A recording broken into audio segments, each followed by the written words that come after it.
Chapter 4 Burdens "Oh dear, how hard it does seem to take up our packs and go on," sighed Meg the morning after the party, for now the holidays were over the week of merry-making did not fit her for going on easily with the tasks she never liked. "I wish it was Christmas or New Year's all the time." "Wouldn't it be fun?" answered Joe, yawning dismally. "We shouldn't enjoy ourselves half so much as we do now. But it does seem so nice to have little suppers and bouquets and go to parties and drive home and read and rest and not work. It's like other people, you know, and I always envy girls who do such things. I'm so fond of luxury," said Meg, trying to decide which of two shabby gowns was the least shabby. "Well, we can't have it, so don't let us grumble, but shoulder our bundles and trudge along as cheerfully as Marmee does. I'm sure Aunt March is a regular old man of the sea to me, but I suppose when I've learned to carry her without complaining she will tumble off, or get so light that I shan't mind her." This idea tickled Joe's fancy and put her in good spirits, but Meg didn't brighten, for her burden, consisting of 4 spoiled children, seemed heavier than ever. She had not heart enough even to make herself pretty as usual by putting on a blue neck-ribbon and dressing her hair in the most becoming way. "What's the use of looking nice when no one sees me but those cross midgets and no one cares whether I'm pretty or not?" she muttered, shutting her drawer with a jerk. "I shall have to toil and moil all my days, with only little bits of fun now and then, and get old and ugly and sour, because I'm poor and can't enjoy my life as other girls do. It's a shame." So Meg went down wearing an injured look, and wasn't at all agreeable at breakfast time. Every one seemed rather out of sorts and inclined to croak. Beth had a headache and lay on the sofa, trying to comfort herself with the cat and 3 kittens. Amy was fretting because her lessons were not learned, and she couldn't find her rubbers. Joe would whistle and make a great racket getting ready. Mrs. March was very busy trying to finish a letter which must go at once, and Hannah had the grumps, for being up late didn't suit her. "There never was such a cross family!" cried Joe, losing her temper when she had upset an inkstand, broken both boot-lacings, and sat down upon her hat. "You're the crossest person in it," returned Amy, washing out the sum that was all wrong with the tears that had fallen on her slate. "Beth, if you don't keep these horrid cats down cellar, I'll have them drowned," exclaimed Meg angrily as she tried to get rid of the kitten which had scrambled up her back and stuck like a burr just out of reach. Joe laughed, Meg scolded, Beth implored, and Amy wailed because she couldn't remember how much 9 times 12 was. Girls, do be quiet 1 minute. I must get this off by the early mail, and you drive me distracted with your worry," cried Mrs. March, crossing out the 3rd spoiled sentence in her letter. There was a momentary lull, broken by Hannah, who stalked in, laid 2 hot turnovers on the table, and stalked out again. These turnovers were an institution, and the girls called them muffs, for they had no others, and found the hot pies very comforting to their hands on cold mornings. Hannah never forgot to make them, no matter how busy or grumpy she might be, for the walk was long and bleak. The poor things got no other lunch, and were seldom home before 2. "Cuddle your cats and get over your headache, Bethy. Good-bye, Marmee. We are a set of rascals this morning, but we'll come home regular angels. Now then, Meg." And Joe tramped away, feeling that the Pilgrims were not setting out as they ought to do. They always looked back before turning the corner, for their mother was always at the window to nod and smile, and wave her hand to them. Somehow it seemed as if they couldn't have got through the day without that, for whatever their mood might be, the last glimpse of that motherly face was sure to affect them like sunshine. "If Marmee shook her fist instead of kissing her hand to us, it would serve us right, for more ungrateful wretches than we are were never seen," cried Joe, taking a remorseful satisfaction in the snowy walk and bitter wind. "Don't use such dreadful expressions," replied Meg from the depths of the veil in which she had shrouded herself like a nun sick of the world. "I like good strong words that mean something," replied Joe, catching her hat as it took a leap off her head, preparatory to flying away altogether. "Call yourself any names you like, but I am neither a rascal nor a wretch, and I don't choose to be called so." "You're a blighted being, and decidedly cross to-day because you can't sit in the lap of luxury all the time. Poor dear, Just wait till I make my fortune, and you shall revel in carriages and ice cream and high-heeled slippers and posies and red-headed boys to dance with." How ridiculous you are, Joe. But Meg laughed at the nonsense, and felt better in spite of herself. "Lucky for you I am, for if I put on crushed airs and tried to be dismal as you do, we should be in a nice state. Thank goodness I can always find something funny to keep me up. Don't croak any more, but come home jolly. There's a dear."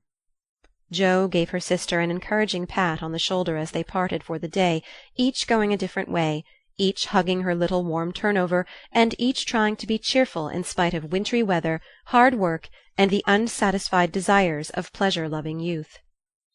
When Mr. March lost his property in trying to help an unfortunate friend, the two oldest girls begged to be allowed to do something toward their own support at least.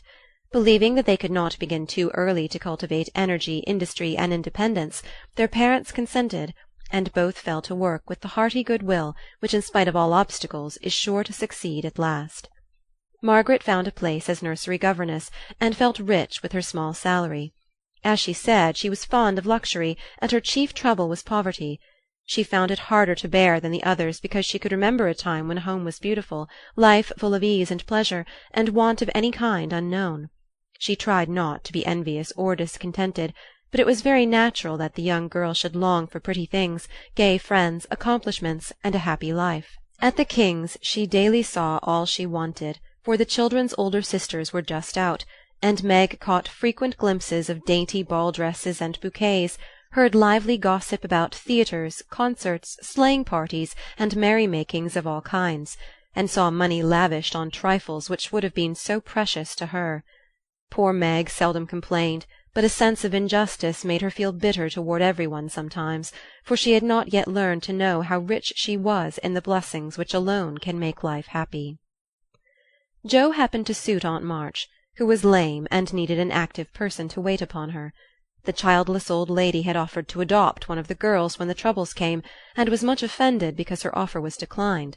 Other friends told the Marches that they had lost all chance of being remembered in the rich old lady's will, but the unworldly Marches only said, "We can't give up our girls for a dozen fortunes. Rich or poor, we will keep together and be happy in one another." The old lady wouldn't speak to them for a time, but happening to meet Joe at a friend's, something in her comical face and blunt manner struck the old lady's fancy, and she proposed to take her for a companion. This did not suit Joe at all, but she accepted the place since nothing better appeared, and to everyone's surprise got on remarkably well with her irascible relative. There was an occasional tempest, and once Joe marched home, declaring she couldn't bear it longer, but Aunt March always cleared up quickly, and sent for her to come back again with such urgency that she could not refuse, for in her heart she rather liked the peppery old lady. I suspect that the real attraction was a large library of fine books, which was left to dust and spiders since Uncle March died. Joe remembered the kind old gentleman who used to let her build railroads and bridges with his big dictionaries, tell her stories about queer pictures in his Latin books, and buy her cards of gingerbread whenever he met her in the street. The dim, dusty room, with the busts staring down from the tall bookcases, the cosy chairs, the globes, and, best of all, the wilderness of books in which she could wander where she liked, made the library a region of bliss to her. The moment Aunt March took her nap or was busy with company, Joe hurried to this quiet place, and curling herself up in the easy-chair, devoured poetry, romance, history, travels, and pictures like a regular bookworm. But, like all happiness, it did not last long, for as sure as she had just reached the heart of the story, the sweetest verse of a song, or the most perilous adventure of her traveller, a shrill voice called, "Josephine! Josephine!" and she had to leave her paradise to wind yarn, wash the poodle, or read Belsham's Essays by the hour together. Joe's ambition was to do something very splendid. What it was she had no idea as yet, but left it for time to tell her, and meanwhile found her greatest affliction in the fact that she couldn't read, run, and ride as much as she liked. A quick temper, sharp tongue, and restless spirit were always getting her into scrapes, and her life was a series of ups and downs which were both comic and pathetic.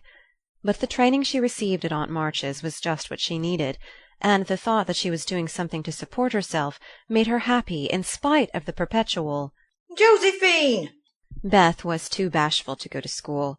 It had been tried, but she suffered so much that it was given up, and she did her lessons at home with her father.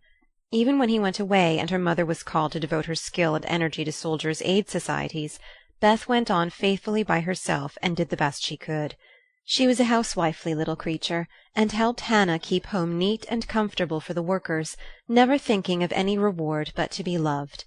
Long, quiet days she spent, not lonely nor idle, for her little world was peopled with imaginary friends, and she was by nature a busy bee.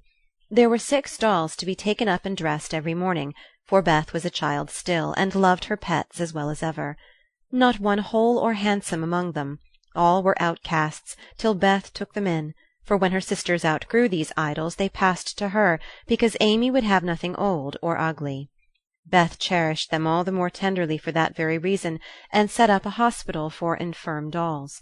No pins were ever stuck into their cotton vitals, no harsh words or blows were ever given them, no neglect ever saddened the heart of the most repulsive, but all were fed and clothed, nursed and caressed with an affection which never failed. One forlorn fragment of dollanity had belonged to Jo, and having led a tempestuous life, was left a wreck in the rag-bag, from which dreary poorhouse it was rescued by Beth and taken to her refuge. Having no top to its head, she tied on a neat little cap, and as both arms and legs were gone, she hid these deficiencies by folding it in a blanket and devoting her best bed to this chronic invalid. If anyone had known the care lavished on that dolly, I think it would have touched their hearts, even while they laughed. She brought it bits of bouquets, she read to it, took it out to breathe fresh air, hidden under her coat, she sang it lullabies and never went to bed without kissing its dirty face and whispering tenderly, "I hope you'll have a good night, my poor dear." Beth had her troubles as well as the others, and not being an angel but a very human little girl, she often wept a little weep, as Jo said, because she couldn't take music lessons and have a fine piano. She loved music so dearly, tried so hard to learn, and practised away so patiently at the jingling old instrument, that it did seem as if someone, not to hint Aunt March, ought to help her. Nobody did, however, and nobody saw Beth wipe the tears off the yellow keys that wouldn't keep in tune when she was all alone. She sang like a little lark about her work, never was too tired for Marmee and the girls, and day after day said hopefully to herself, "I know I'll get my music sometime if I'm good." There are many Beths in this world, shy and quiet, sitting in corners till needed, and living for others so cheerfully that no one sees the sacrifices, till the little cricket on the hearth stops chirping, and the sweet, sunshiny presence vanishes, leaving silence and shadow behind. If anybody had asked Amy what the greatest trial of her life was, she would have answered at once, My nose. When she was a baby, Jo had accidentally dropped her into the coal-hod, and Amy insisted that the fall had ruined her nose forever. It was not big nor red like poor Petrea's, it was only rather flat, and all the pinching in the world could not give it an aristocratic point. No one minded it but herself, and it was doing its best to grow, but Amy felt deeply the want of a Grecian nose, and drew whole sheets of handsome ones to console herself. Little Raphael, as her sisters called her, had a decided talent for drawing, and was never so happy as when copying flowers, designing fairies, or illustrating stories with queer specimens of art. Her teachers complained that instead of doing her sums she covered her slate with animals, the blank pages of her atlas were used to copy maps on, and caricatures of the most ludicrous description came fluttering out of her books at unlucky moments. She got through her lessons as well as she could, and managed to escape reprimands by being a model of deportment.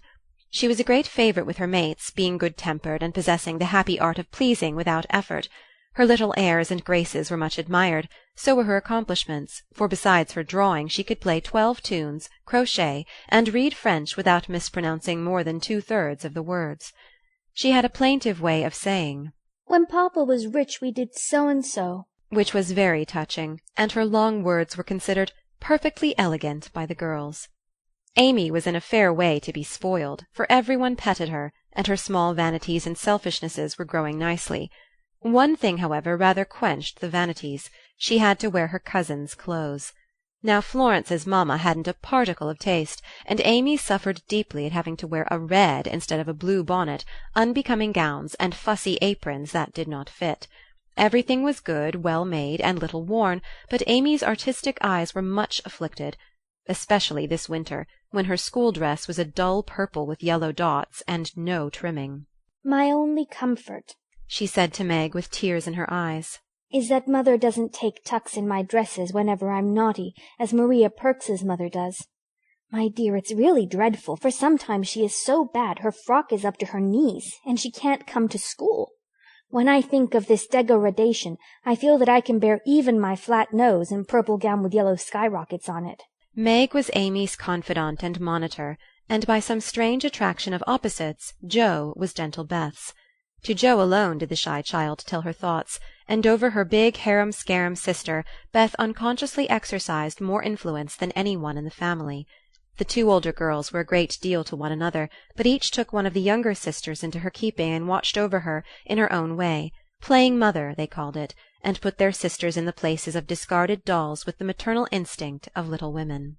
Has anybody got anything to tell? It's been such a dismal day, I'm really dying for some amusement, said Meg as they sat sewing together that evening. I had a queer time with Aunt today, and as I got the best of it, I'll tell you about it, began Jo, who dearly loved to tell stories. I was reading that everlasting Belsham, and droning away as I always do, for Aunt soon drops off, and then I take out some nice book and read like fury till she wakes up. I actually made myself sleepy, and before she began to nod I gave such a gape that she asked me what I meant by opening my mouth wide enough to take the whole book in at once. I wish I could and be done with it, said I, trying not to be saucy. Then she gave me a long lecture on my sins, and told me to sit and think them over while she just lost herself for a moment. She never finds herself very soon, so the minute her cap began to bob like a top-heavy dahlia, I whipped the Vicar of Wakefield out of my pocket and read away, with one eye on him and one on Aunt. I just got to where they all tumbled into the water when I forgot and laughed out loud. Aunt woke up, and, being more good-natured after her nap, told me to read a bit and show what frivolous work I preferred to the worthy and instructive Belsham. I did my very best, and she liked it, though she only said, I don't understand what it's all about. Go back and begin it, child. Back I went, and made the primroses as interesting as ever I could. Once I was wicked enough to stop in a thrilling place and say meekly, I am afraid it tires you, ma'am. Shan't I stop now? She caught up her knitting, which had dropped out of her hands, gave me a sharp look through her specs, and said in her short way, Finish the chapter, and don't be impertinent, miss. Did she own she liked it? asked Meg. Oh, bless you, no, but she let old Belsham rest, and when I ran back after my gloves this afternoon, there she was, so hard at the vicar that she didn't hear me laugh as I danced a jig in the hall because of the good time coming. What a pleasant life she might have if only she chose! I don't envy her much, in spite of her money, for after all rich people have about as many worries as poor ones, I think, added Jo. That reminds me, said Meg, that I've got something to tell. It isn't funny like Jo's story, but I thought about it a good deal as I came home. At the King's today I found everybody in a flurry, and one of the children said that her oldest brother had done something dreadful, and Papa had sent him away. I heard Mrs. King crying and Mr. King talking very loud, and Grace and Ellen turned away their faces when they passed me, so I shouldn't see how red and swollen their eyes were. I didn't ask any questions, of course, but I felt so sorry for them, and was rather glad I hadn't any wild brothers to do wicked things and disgrace the family. I think being disgraced in school is a great deal tryinger than anything bad boys can do, said Amy, shaking her head as if her experience of life had been a deep one. Susie Perkins came to school today with a lovely red carnelian ring. I wanted it dreadfully and wished I was her with all my might. Well, she drew a picture of Mr. Davis with a monstrous nose and a hump and the words, Young ladies, my eye is upon you, coming out of his mouth in a balloon thing. We were laughing over it when all of a sudden his eye was on us, and he ordered Susie to bring up her slate. She was paralyzed with fright, but she went. And oh, what do you think he did? He took her by the ear. The ear! Just fancy how horrid! And led her to the recitation platform and made her stand there half an hour, holding the slate so everyone could see. Didn't the girls laugh at the picture? asked Jo, who relished the scrape. Laugh? Not one. They sat still as mice, and Susie cried quarts, I know she did. I didn't envy her then, for I felt that millions of carnelian rings wouldn't have made me happy after that. I never should have got over such a agonizing mortification." And Amy went on with her work in the proud consciousness of virtue and the successful utterance of 2 long words in a breath. "I saw something I liked this morning, and I meant to tell it at dinner, but I forgot," said Beth, putting Joe's topsy-turvy basket in order as she talked. "When I went to get some oysters for Hannah, Mr. Lawrence was in the fish shop, but he didn't see me, for I kept behind the fish barrel, and he was busy with Mr. Cutter the fishman. A poor woman came in with a pail and a mop, and asked Mr. Cutter if he would let her do some scrubbing for a bit of fish, because she hadn't any dinner for her children, and had been disappointed of a day's work. Mr. Cutter was in a hurry, and said no rather crossly, so she was going away, looking hungry and sorry, when Mr. Lawrence hooked up a big fish with the crooked end of his cane, and held it out to her. She was so glad and surprised she took it right into her arms, and thanked him over and over. He told her to go along and cook it, and she hurried off, so happy.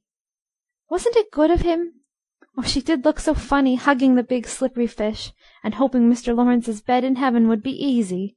When they had laughed at Beth's story, they asked their mother for one, and after a moment's thought, she said soberly, As I sat cutting out blue flannel jackets to-day at the rooms, I felt very anxious about father, and thought how lonely and helpless we should be if anything happened to him.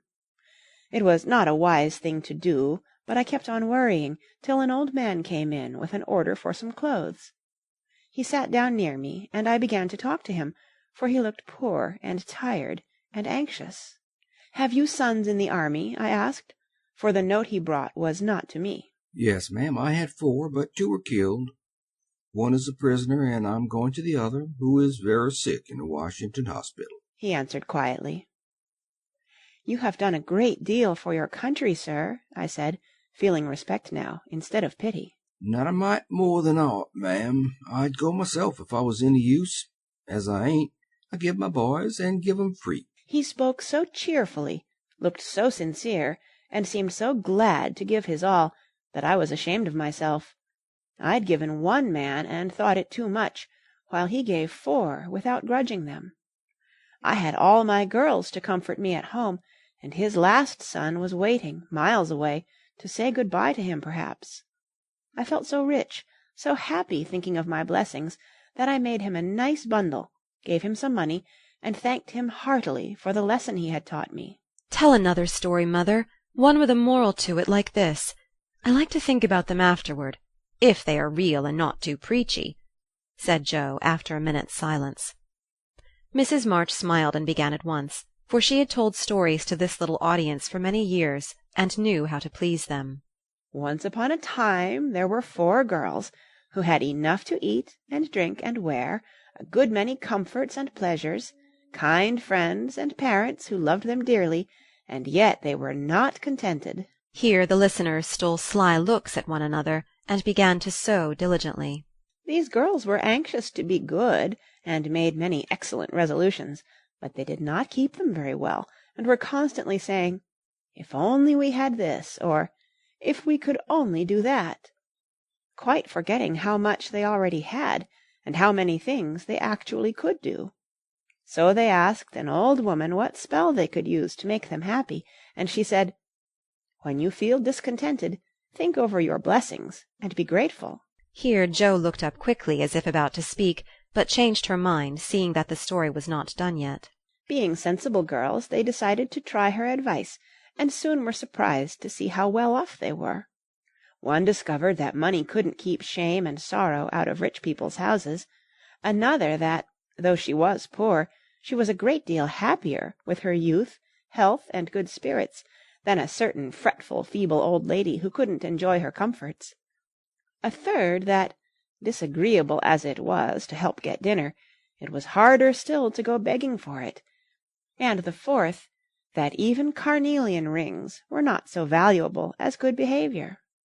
So they agreed to stop complaining, to enjoy the blessings already possessed, and try to deserve them, lest they should be taken away entirely instead of increased, and I believe they were never disappointed or sorry that they took the old woman's advice.